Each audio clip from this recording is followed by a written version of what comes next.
Hey guys, what's going on? Welcome back to the Evans Garage. Today I'm going to be showing you how to change the upper and lower rad hose on my 1993 Dodge W250. And I'm going to be changing them, one, because I've never done them on this truck, and two, because I've noticed that the coolant seems to be leaking a little bit out of here. So these upper and lower rad hoses are probably about due to be changed. So I got the rad hoses here. They're both Gates part numbers. For the upper is 21930, the lower is 20431. I'll link these part numbers in the description below. So I'm going to be draining the coolant to change out some of my Webasto lines, so I figured I'd do this at the same time.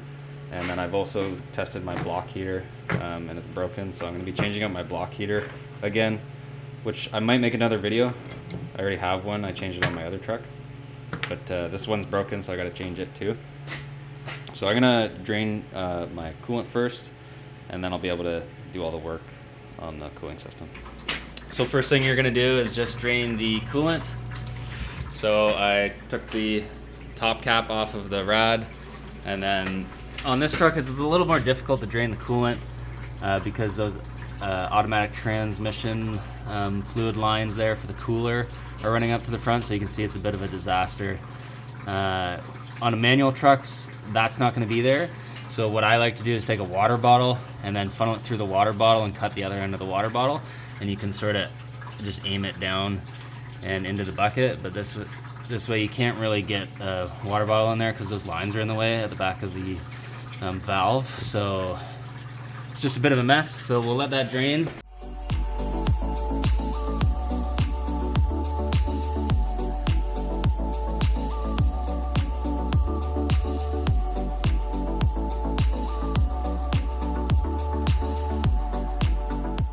Okay, I just got the upper rad hose changed. These clamps are a bit of a pain. I'm sure there's a specific tool that you can use to make opening and closing those clamps a little bit easier, but I just used this pair of channel lock pliers to get those on and off. Now I'm going to move on to the bottom one. Well, I've got the air intake off, and try and shimmy that out of there and get the new one in. Okay, so the way I'm going to put the new one on here, I got the old one off. As you can see inside, there's a spring, and then on this side there's no spring up until the 90. I'm going to put it so the spring is going towards the block, and then this towards the rad. That's how the old one was. Okay, so we've got the new lower hose in. You can see there. It is pretty tight getting that one in there, but got the clamps all tightened up. And at this point, you can just top up the rad and then start her up and check for leaks.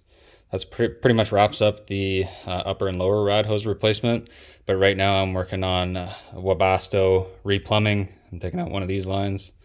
And then I'm also working on replacing the block heater on the side of the block here. So I gotta do a couple more things, and then we'll put everything back together here.